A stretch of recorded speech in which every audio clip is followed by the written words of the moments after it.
Everyone. I'm Helen Fischel. Welcome to the third session of Delaware Naturally Spring into Action.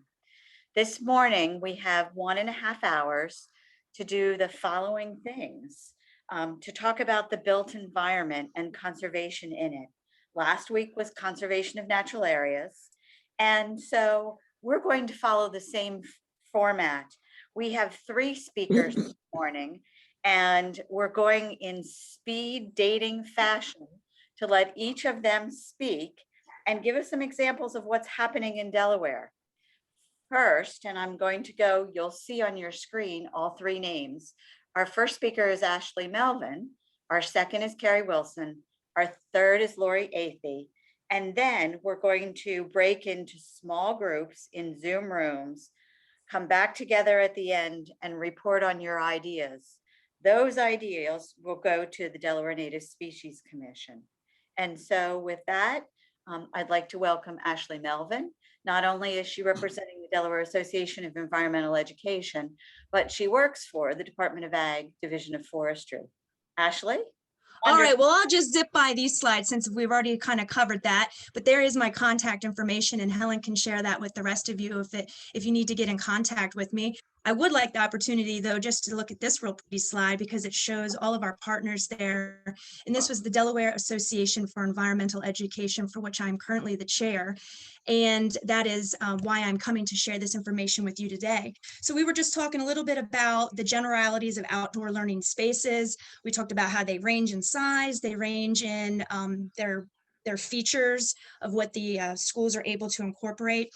But I did want to say that when outdoor learning spaces incorporate the importance of native species, then they can provide students with the opportunity to model environmentally friendly choices and study human impact. And I think that could be a real key in helping the Native Species Commission reach some of their goals. Lastly, it should include active engagement of the larger school community. This is a huge lift for schools, and they really are going to need to partner with people that have the resources to make sure that these learning spaces are thoughtfully incorporated into the school. Lastly, I just want to say that outdoor learning spaces should be accessible to all students. So we were talking about the Department of Education. They put out a survey in 2019. They just wanted to know, do you guys have any outdoor learning spaces? And so this is the data that I had available to me. Of the 17 school districts which have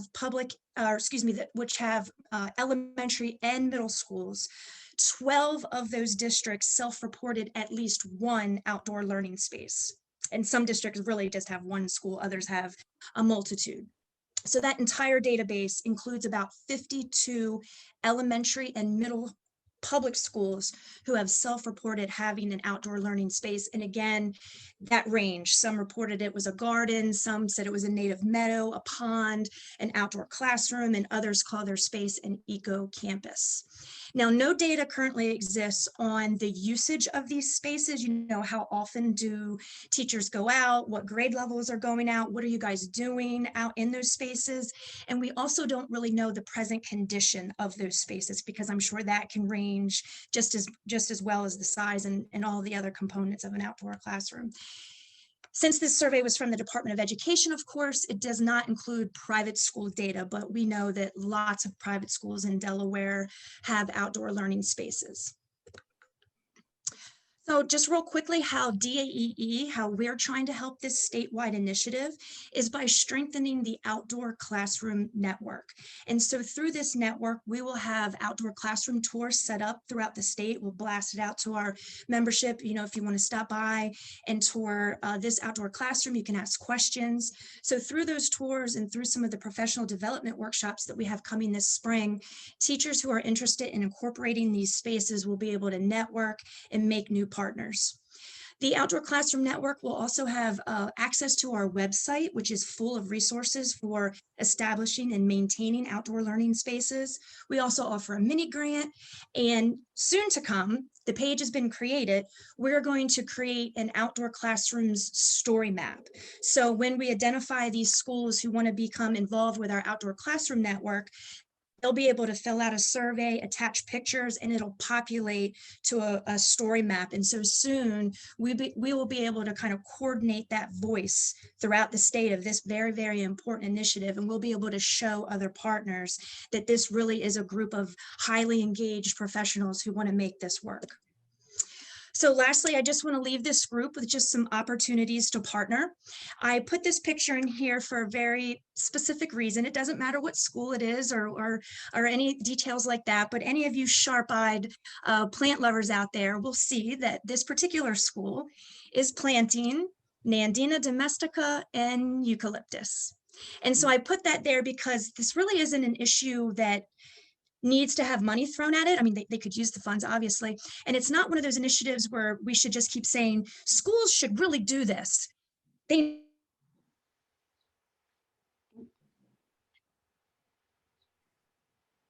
Ashley, you're frozen. need help.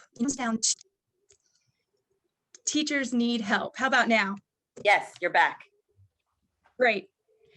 Internet connection unstable. I'm in my office. I was hoping that would take care of any internet connection. I just have one more slide, but another thing, in addition to a recommended native plant list, which I think would be great to be able to send out to teachers who are looking to incorporate these spaces. In the future, I see development of native species curricula so that they could be working on these very important topics when they go outside. Professional development sponsorship. I would love to put together a workshop dedicated to gardening with native plants. And then, of course, you could always join DAEE. So without further ado, it's also my pleasure to introduce the next speaker. I think that's how Helen wanted it to be done. And so I'm going to hand it off first by plugging our conference, our 12th annual conference, which is going to be April 20th and 21st, virtual, 6 p.m. through 8 p.m. And this year we are going to be connecting that outdoor classroom network. And we're going to be talking about ways to create spaces, develop curriculum, and successfully teach outside. And wouldn't you know that your next speaker is our keynote speaker, who is Carrie Wilson, also known as the Director of Outdoor Education for St. Anne's Episcopal School. And so, as I said when I first started, this is all just very, very timely. So I will see you guys in the roundtable, and I look forward to some real thoughtful discussion. Thank you, Ashley. I'm going to share my screen. Do you have my screen up? Yes, Great. great. Great, okay. So my name is Carrie Wilson, and I'm gonna zoom through this talk.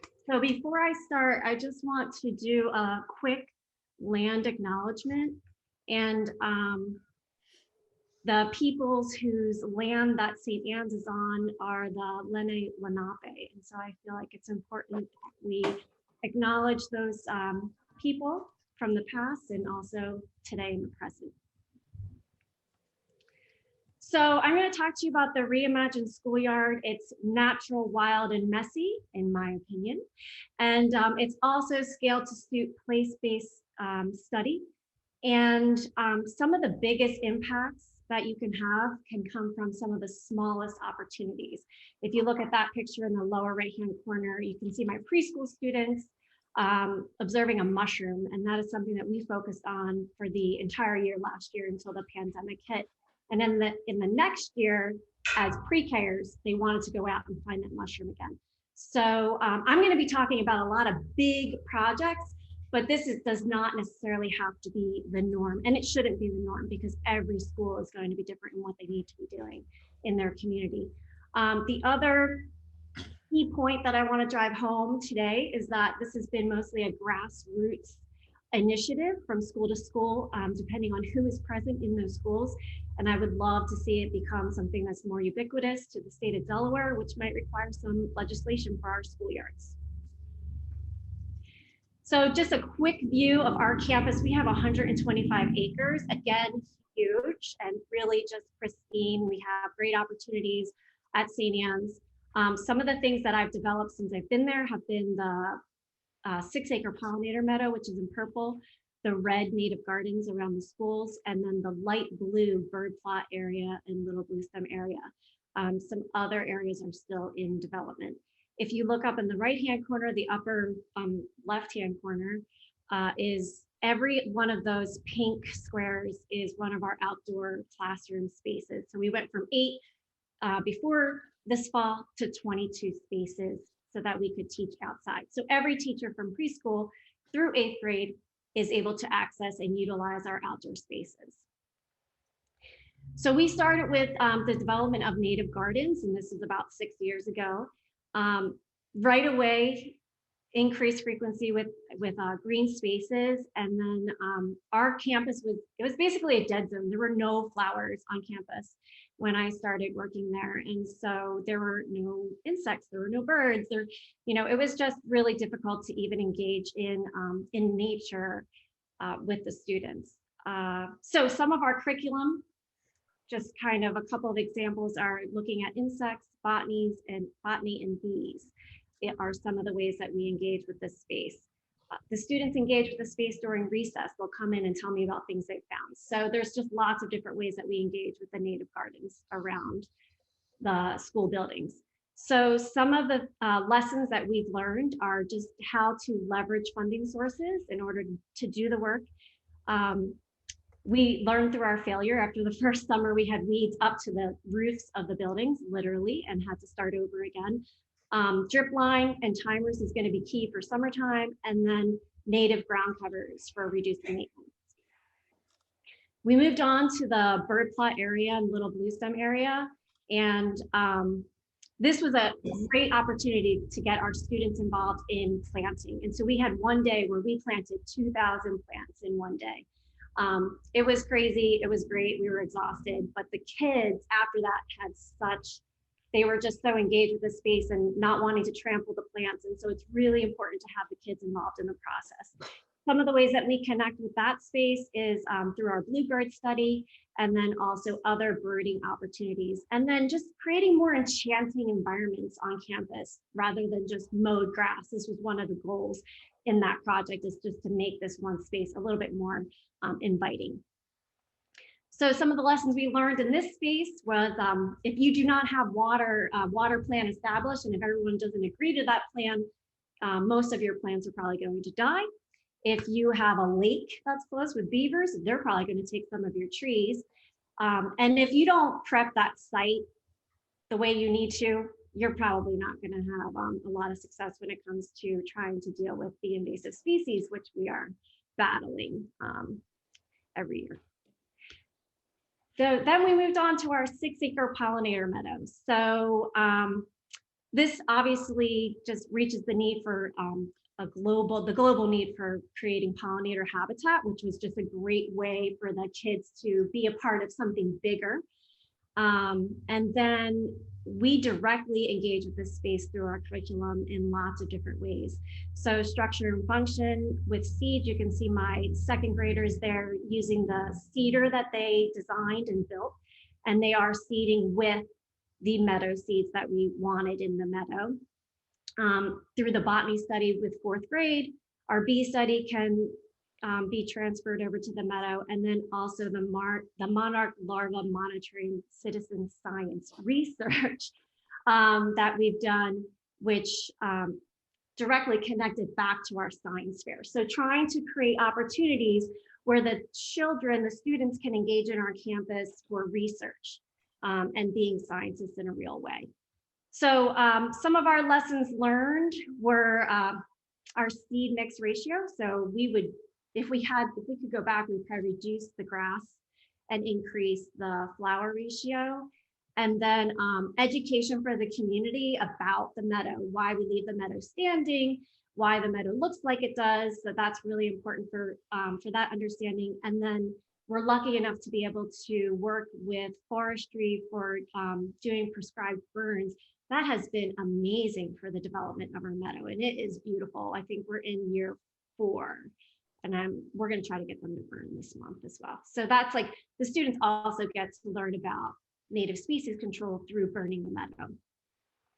So some other ways that we use our campus that are not directly in those spaces, but are in our other wooded spaces are listed here. I'm not going to go through them all, but I do use Project Lead the Way, and that curriculum is phenomenal because They do a lot of connection to nature items. They're constantly updating their curriculum.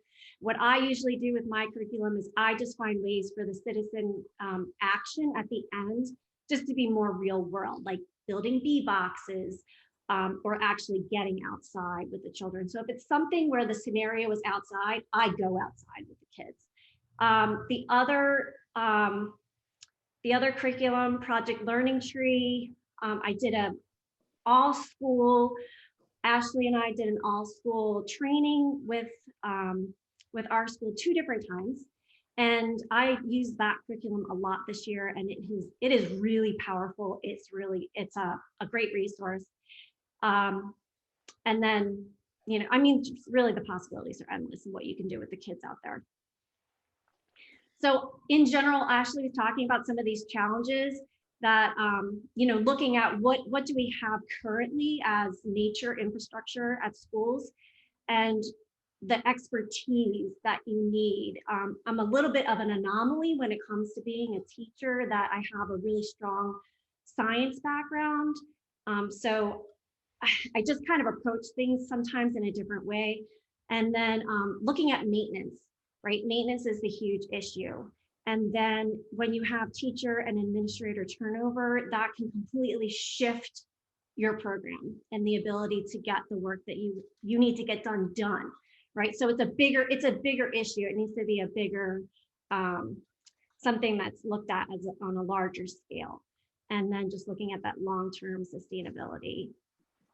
So I've been looking at the pandemic as a portal, and looking at it as maybe we need some legislation for schoolyard habitat, so all schools can have some sort of habitat that they can engage in.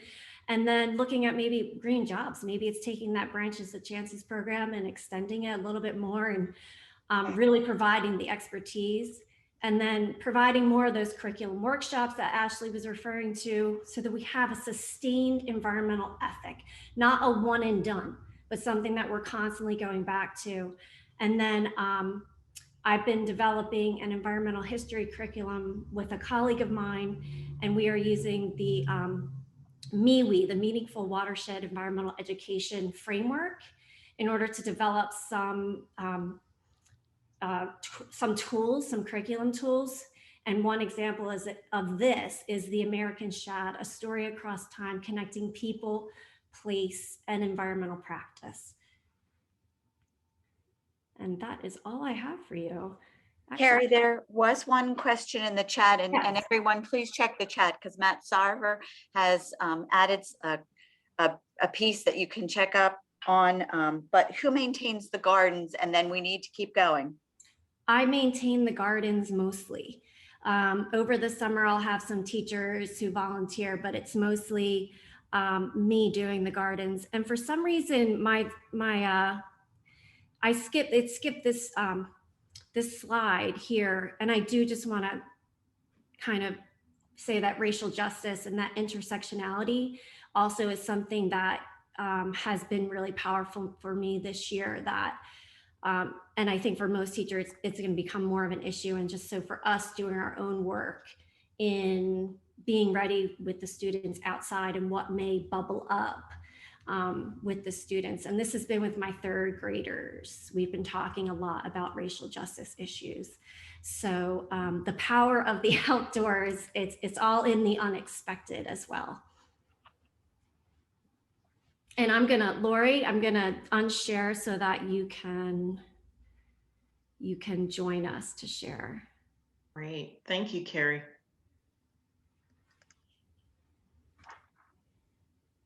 Let's go here. Okay. Thank you, Carrie. Helen has asked me to talk a little bit about habitat certification, particularly here in Delaware.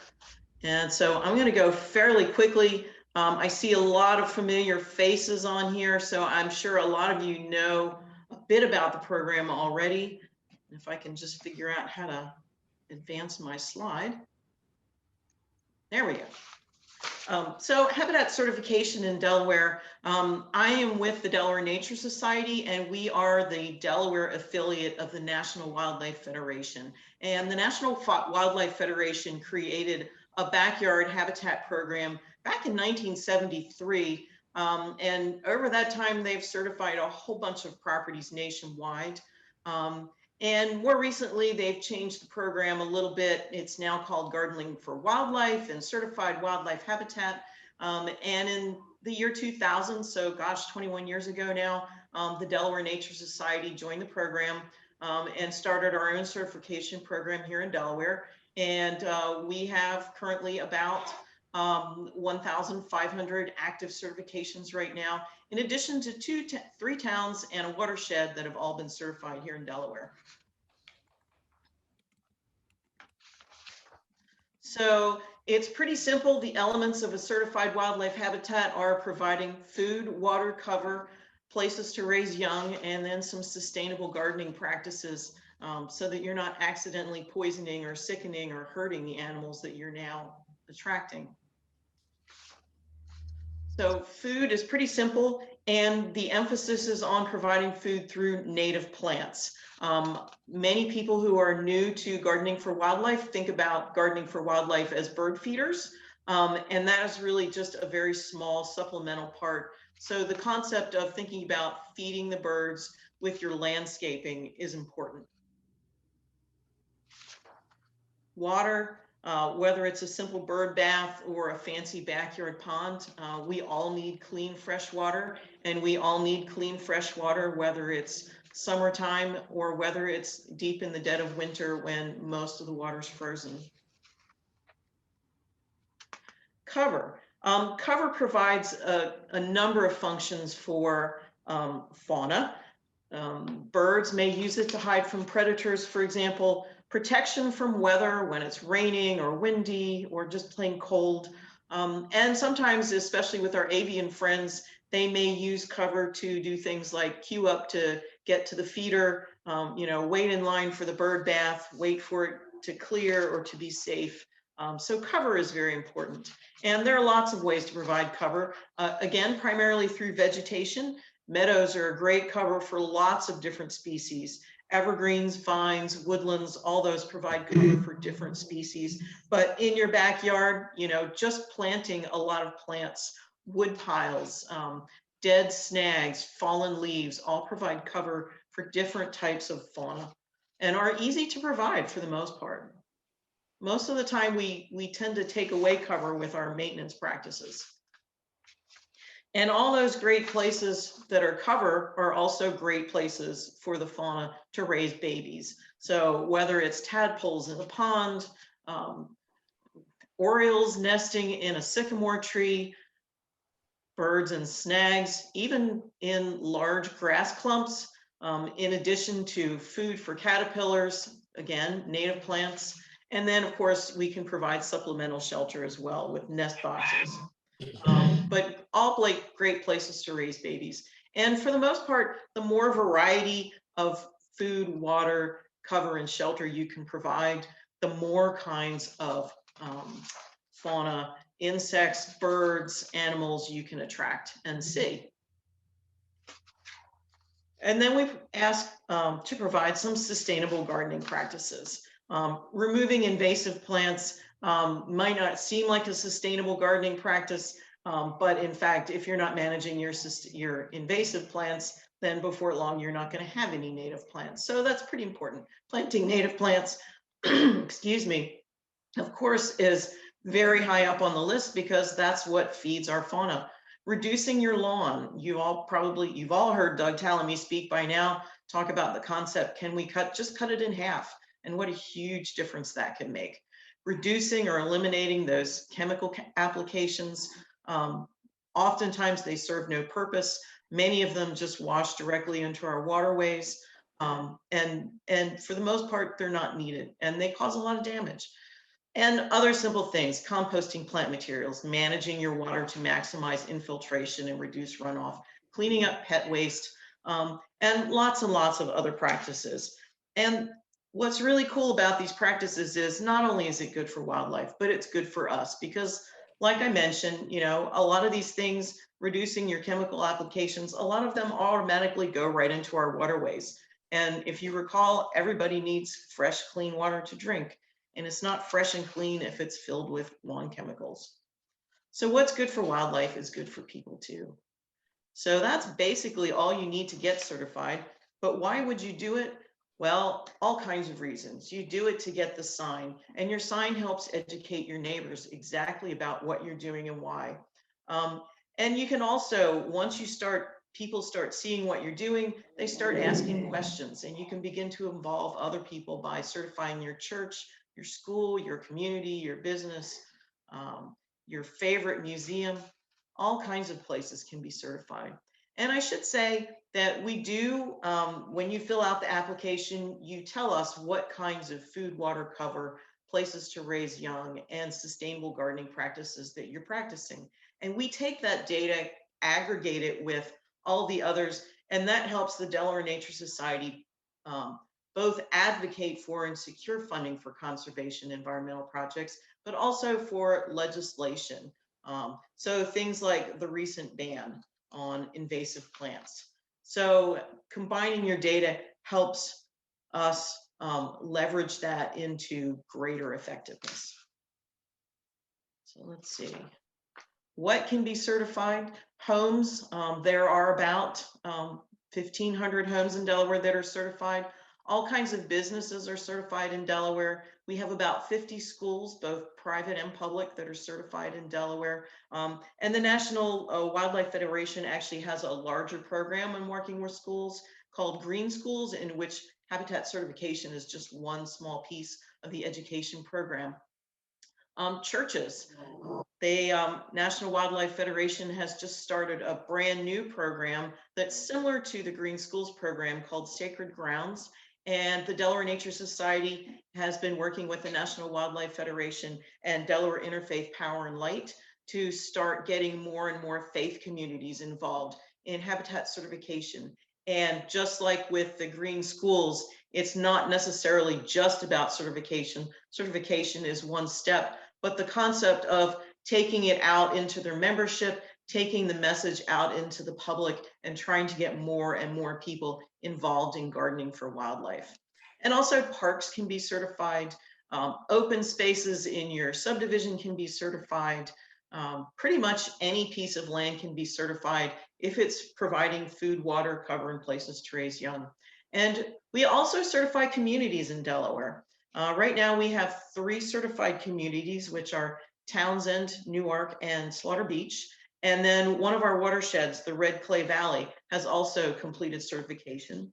And there are several other communities in Delaware that have started the process of certification. I think the Ardens is probably going to be the next one that meets all the criteria for that. So there are lots of ways to certify and lots of good reasons to certify, even if you don't particularly, if you're not especially interested in certification for your own gratification, just getting the sign and getting the information out there so that people can start noticing and asking questions is just a great way to help move along the whole concept of homegrown national park. And I'm gonna basically end here.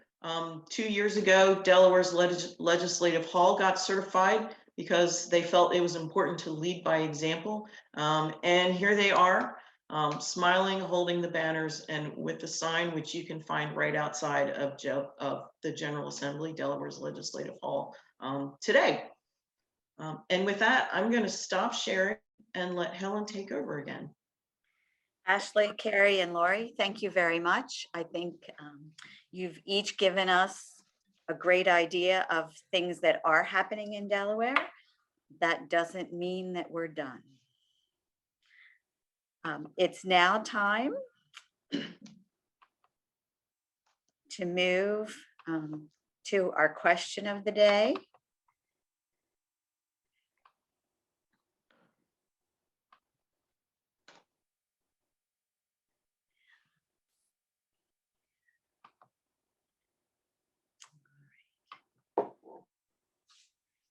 And so the Delaware Native Species Commission needs to hear from us. And so we're going to go into Zoom rooms for 20 minutes. And I'd like the group to talk about what are the top 3 priorities that our conservation education community can accomplish together to improve the built environment for native species and people. You might have thought when I selected speakers for today that yes, it's about the built environment, but not as much about native species. But that's not true. We need the people element. We all know we protect what we love. And so please gather in your group. You'll be zoomed into a room in a second. Please have one person taking notes, because when we come back together, those notes will give me information to pass on to the Delaware Native Species Commission so they can decide how the commission can encourage us to move forward. And so with that, Gordon, will you send us into our rooms? Yep, everybody sit tight. And so room number 1, would you share what your top 3 priorities are? Hi there, I'm Nancy Flanagan, representing a group of 5 from group number 1. And yes, to boil it down to 3, one is to support state funding for the networking that needs to happen with all these partnering organizations, what we've been talking about in these 3 sessions, so that it's possible for the Delaware Native Species Commission website possibility, or urban farming and garden community, but for us to establish a network of sharing information for educational and development purposes. Number 2 is education, both into the schools and into community outreach. And number 3 is, oh, wait a minute, back to number 2. Education for not only schools, community outreach, but homeowners associations, and helping homeowners associations deal with regime changes and either continuing or taking a new page towards native. And then number 3 is the challenge. We didn't come up with an answer yet. Renee said it well, we got cut off, but as Renee put it, that we want to, how do we develop a mindset that we are all responsible going forward? We often have people like our speakers this morning who are managing a ton as a single person or a very small team. And how do we spread that mindset to a broader community so the maintenance and long-term sustainability exists? And again, the answer is education. And the answer to that is our number 1 priority, which is some sort of networking organization for us to support each other in learning and development. Wonderful. Thank you. Group 2. I think I'm group 2. We basically had 2 priorities. The first was educating children, and we talked a little bit about what that required, the need for funding and other resources. How do you get projects created and funded, as well as the concept of curriculums and learning objectives in the classroom, and getting children involved at a much earlier age, particularly in the public schools, but definitely curriculum, funding, and staff. And the second priority was adult education. How do we reconnect, refine, or rebuild our connection with the land, going back to the Native Americans and how they lived with the land. They didn't necessarily take from it. They were a part of it, not users of it. And we talked a little bit about that, and definitely promoting it. Places like TikTok, Facebook, YouTube. One of our members talked about one of the things he does is wear a GoPro camera around and create 2-minute videos that can be posted and shared. And the concept of habitat is not just for native species. Native species are great, but what's good for them is also good for people. Trees provide shade and climate modification. Native plants help clean the water. Blueberries are food for people, increasing property values. So the concept of bringing the message to the people. And, you know, we're all part of the choir. We need to figure out how to engage the folks that aren't already here. And so we need to find out where they're at, meet them where they're at, find out what they value, and bring the message to them in a way that will resonate with them and their values. Thank you. Great. Group 3. Is there anyone from group 3?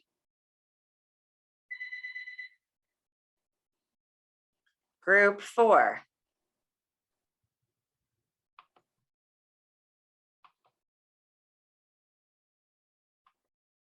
Group 5. Hello. In group 5, the top things we ended up talking about were the sort of on a theme that's been already mentioned, the idea of developing curricula, native plant gardening,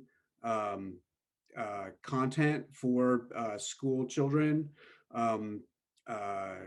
things along the lines of a couple of years ago, there were some conversations about potentially developing an environmental literacy curriculum for the state of Delaware, things along those lines.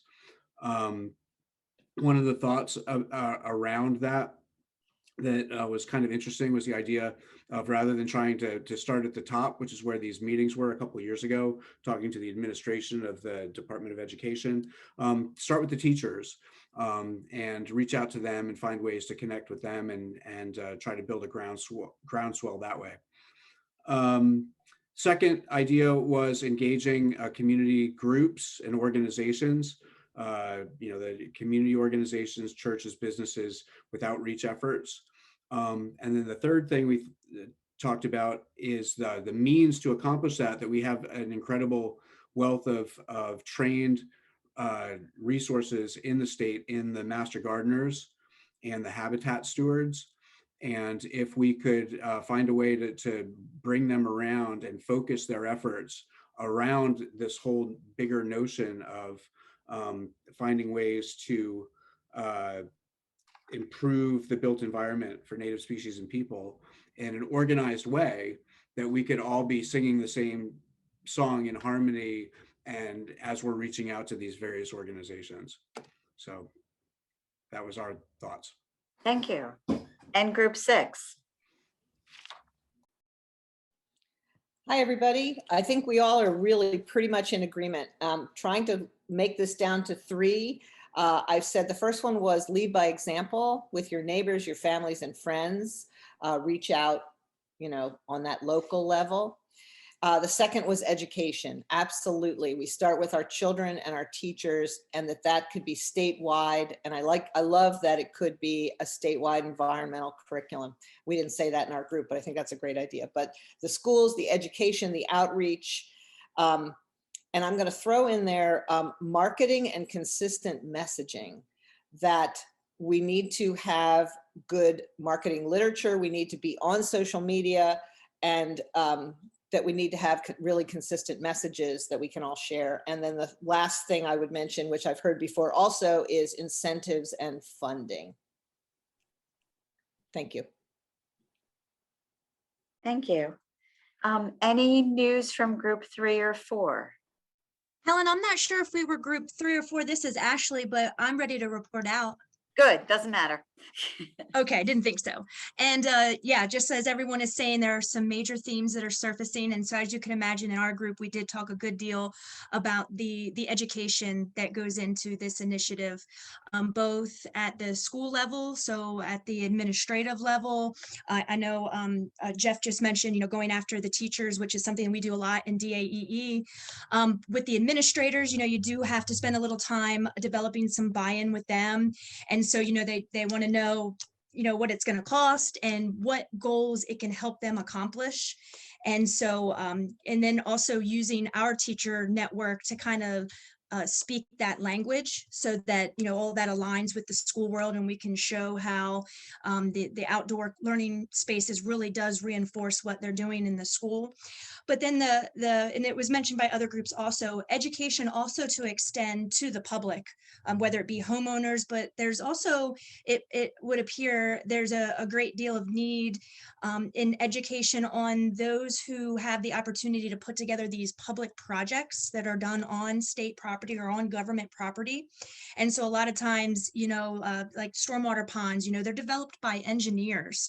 And so there just might be a bit of a gap in between the engineering process that goes into some of these structures and where the tie-in to the natural habitat are. So that would be the development of, so a different piece of education, but one that could help roll this out in built environments other than school properties. The education, and so since it's come up, the environmental literacy and education or curriculum, there does exist in Delaware what we call an environmental literacy plan. And so that's a framework that when a student would matriculate through school, they would graduate as being environmentally literate.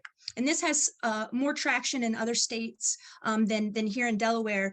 But the great news is that environmental literacy plan is due to be updated probably within this, maybe 2022. And now that this group, the Native Species Commission, is really out there and getting some things done, you know, we could make sure that that type of language and with this mission is incorporated in to what it means to be an environmentally literate student or adult. Let's see, another theme that surfaced in our conversation was the conversation around sourcing these materials. And so some people were giving examples of, you know, how great it would be to have a seed sharing type of program, or somebody mentioned even that there's like a seed library where you can like check seeds out. And then somebody mentioned too that there might be some nurseries out there who are willing to donate or at a reduced cost to some of these maybe schools, more so than homeowners, of course, that are willing to help source some of these materials. And then two, you know, the built environment is a harsh environment. And so we really do kind of need to identify some of those native species that we know will do well in these environments, and then help people who are trying to do these initiatives with choosing, you know, we call it right plant, right place. So that type of thing. Lastly, and I have heard the word pop up, and that makes me so very happy, is the community buy-in. And I'm still sorry to always come at it from the frame of the school environment, but this really does need to be a community-led effort. It needs to be a very thoughtful process. So it's not about, you know, just providing money or even really providing plants. Aside from the installation, there has to be maintenance that goes along with these spaces. Schools, for the most part, are shut down for the summer. That's when plants are in their greatest need of care. And so I think there are some great partnerships that could be developed to help care for these spaces. Some of the high school groups within the state, they have some really robust capstone projects.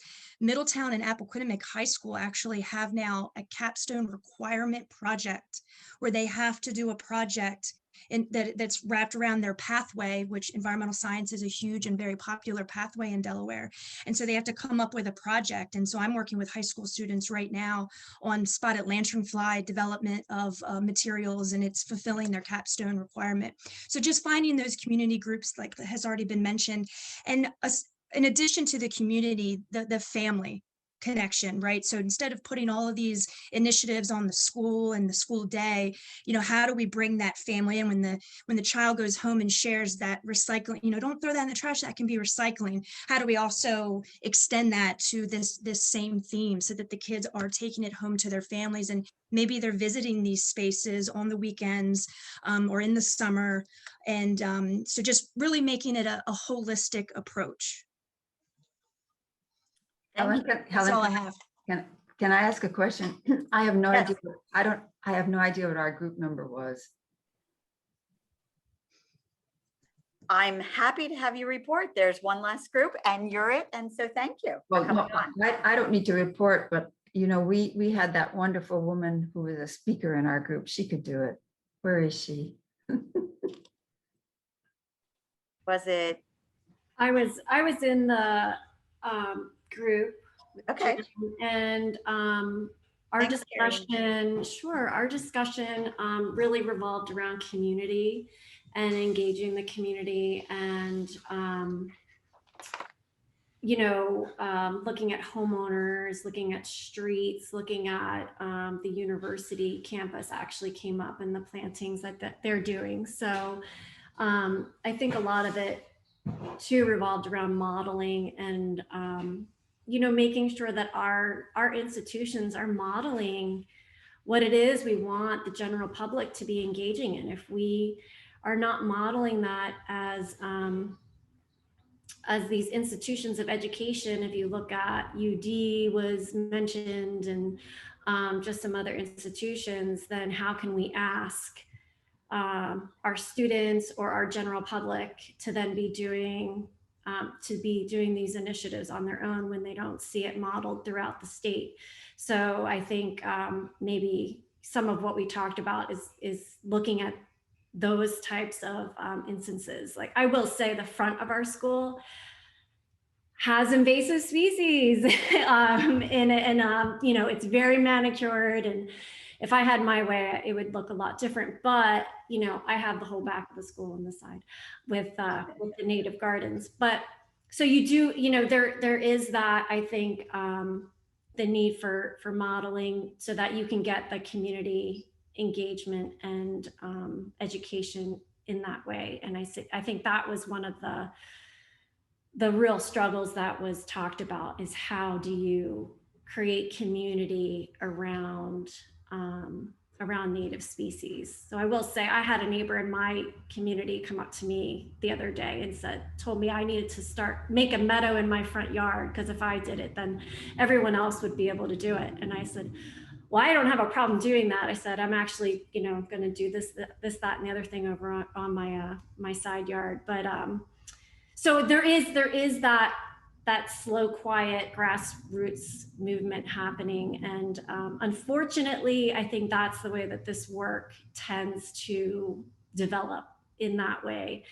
But as far as, just overarching, for me, looking at schools, I would like to see something bigger. I'd like to see a standard of what a schoolyard could provide for students, for wildlife. And then also, I'm more of like, if you build it, they will come kind of initiative, because when I first created the first outdoor spaces, I couldn't ask my teachers to go outside if I didn't have any place for them to go outside too. We are very, very fortunate to have forested areas on our campus, but I think that there's a lot of ways to quickly create those areas for the schools that maybe don't have them. And that's really the work that I want to see done. That's really the work that I want to be a part of, is how do we really blow this up in a way that's sustainable and that provides opportunities, especially for our children in those urban environments. That's where we need to start. We need to start there. So Helen, may I just, because I know we're running out of time, may I just add to what Carrie said? How to take something like the wildlife habitat, but apply that, have somebody come in for a whole community, a couple of streets, to say, we're going to see who has what else do we need to plant, what do we need to get rid of, to create these separate little gardens into a more native, Lenape, should I say, direction landscape. And that way creating community, so people are helping each other. They have projects that they can work on to help each other, rather than separate, distinct houses where people hardly ever even see each other. So that's a very important thing to me, because I think that could change community, that could help education. We could all learn from each other, just from our own homes, and having somebody advise us in how to create a larger ecosystem for the planet. Carrie and Jan, thank you very much.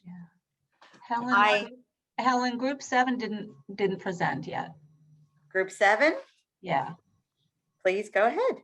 Okay. So, of course, a lot of these things have been sort of alluded to. One of the things that we talked about was making sure that there's education for people who have small spaces.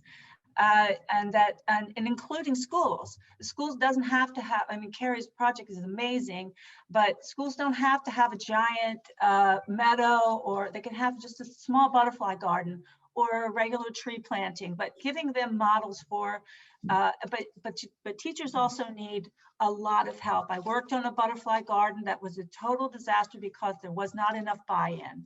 And I wouldn't say total, but I mean, we had the education part, but it didn't survive because there just wasn't enough understanding of what was needed.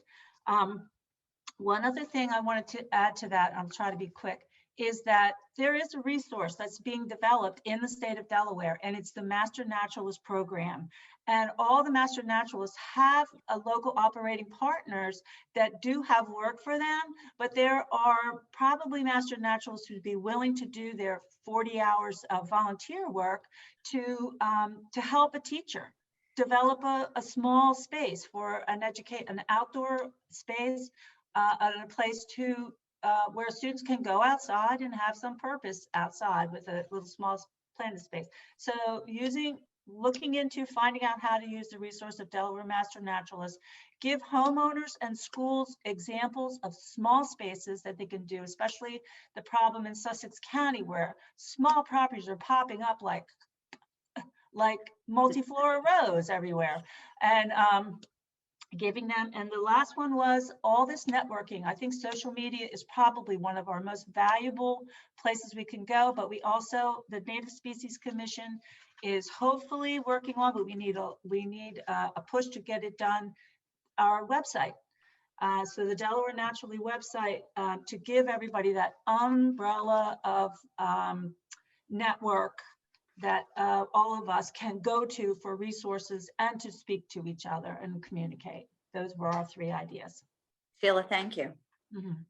Any other groups? Well, yeah, I don't think group 8 reported, and I would have just let it go, but we did have a couple of things that I don't think others. Don't let it go. We want to hear from you. Yeah, thank you.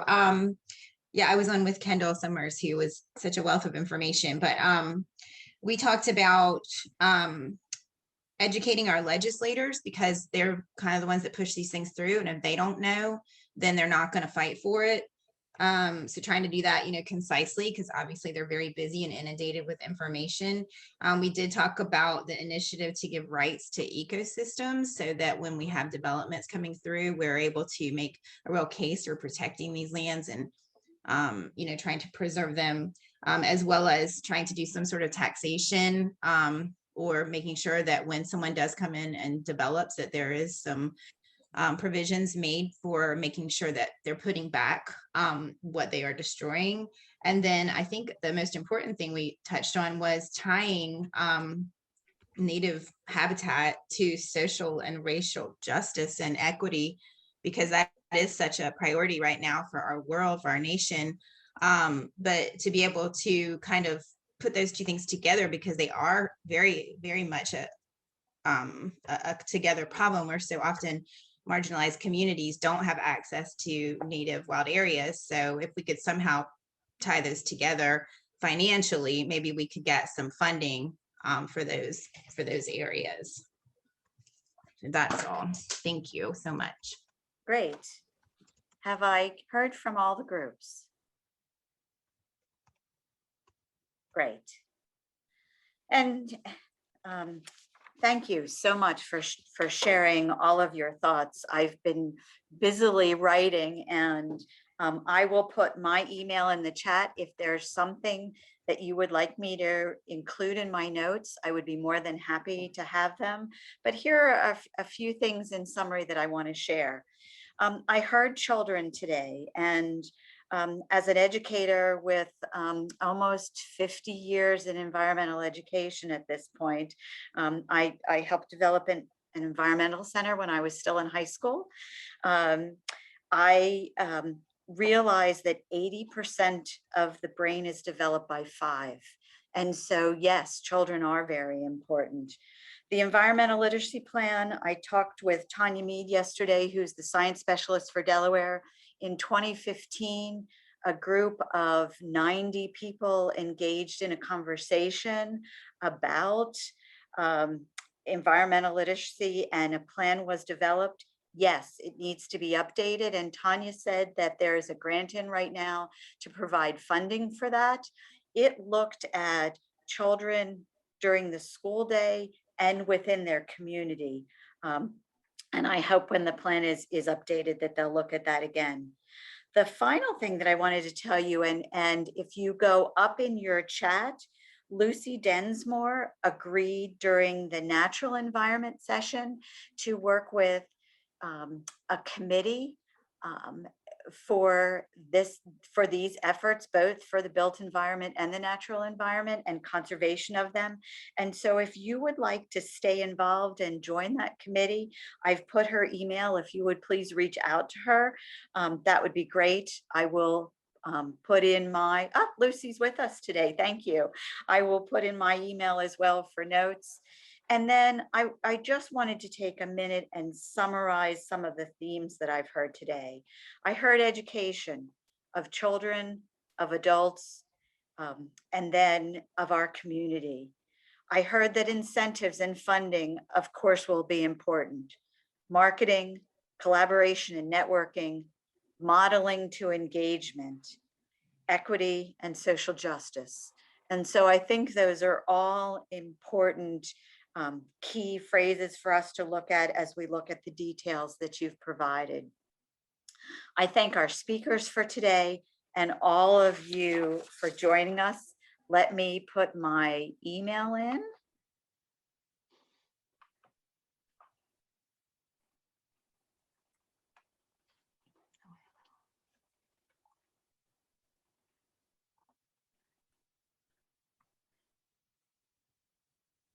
And is there anyone else that's on the call this morning that would like to leave us with a thought? I have a question, Helen. Yes. It's very exciting for me to be in the presence, even on Zoom, which wears me out, of such evolved souls. I'm wondering if there's any way that you could have, if people would agree to it, their names and contacts so that we could continue having conversations with some of these people. Jan, I think that will get done through the committee that Lucy is working with. We do have a registration list, and I would be happy to share that with the group in this session. If anyone on the registration list that's with us today would not like their email shared, if you would email me, then I will not include you. I would be happy to do that. Okay. For instance, Jason was in our group. He was just talking about what he's offering when we had to come back from the small group session. And I thought, not enough time. We've just touched the surface today, but starting a conversation is so important. Lori, yes? I think it's the intent of the Native Species Commission that this summit is not a one and done thing, that the intent is that this is just the beginning of some larger conversations and some networking and some collaborations. And Jeff, please jump in if you'd like to add to that. So I don't think necessarily the concept of sharing emails is what we have in mind, but I think there will be more opportunities for people to come together and collaborate. And Jan, if you would like specifically to keep your conversation going with someone, I'm happy to put the two of you together. Lori is correct. The Native Species Commission does look at moving forward with more collaboration within groups, and I think that this is only the beginning. So if we're in on this group, will we then be included in the other offerings, or do we have to sign up for something else? Because I'm not that computer literate. When something is offered, you will have an opportunity to register again. And I know that both Jeff and I had a conversation of these 3 sessions have gone on, that there should be communication back to everyone. And so stay tuned for that. Jeff, are you still on? Yep. Yeah, I would just, I sort of validate all of that and say that this sort of working group that we're looking to establish with, through Lucy's coordination and some other assistance from others, is meant to help think about how do we keep this momentum going. So I think the goal of the working group, you don't have to be in the working group to be part of this community. That I think the working group will be looking for, what are the next touch points to bring back to this larger conservation community. But the idea is to develop a greater conservation network throughout the state of Delaware. That's what this is the beginning of, we hope. That's what we're intending. So, get involved in the working group if you want to sort of volunteer more of your time and get more involved at a granular level, but don't feel like you need to sign up for the working group just to be involved in future communications, because one of the major things that the working group will be working on is figuring out how do we ensure good communication throughout the conservation community to keep us all on the same page. There's so much great work going on in conservation in the state of Delaware. We realize that a lot of what we need to do is just make sure that we are sharing those resources in ways that everybody else can capitalize on and understand, because a lot of our disadvantage is just our dislocation physically this year, but just sort of informationally otherwise. And so we're trying to bring this all together. The idea of a website that Sheila mentioned is something that's top near the top of our priorities, so that we can have like a hub where we can kind of centralize all of the information that we're gathering, best practices, and then kind of sort of be able to send out our troops. And we just realized that we have a wealth of troops available who are just looking for a mission, and we can hopefully make the most of that and demonstrate how we can make Delaware not just the first state, but the greenest state. Perfect. Thank you, Jeff. I would like to take the last minute to thank Gordon Starr, who has done the technology for us through the Delaware Center for Horticulture for all 3 sessions. And all 3 technology has really worked with us. So Gordon, thank you very much. My pleasure. Thanks, you guys. And with that, everyone have a wonderful day. Jeff, would you stay on just 1 minute? Thank you. Sure. Goodbye, everyone.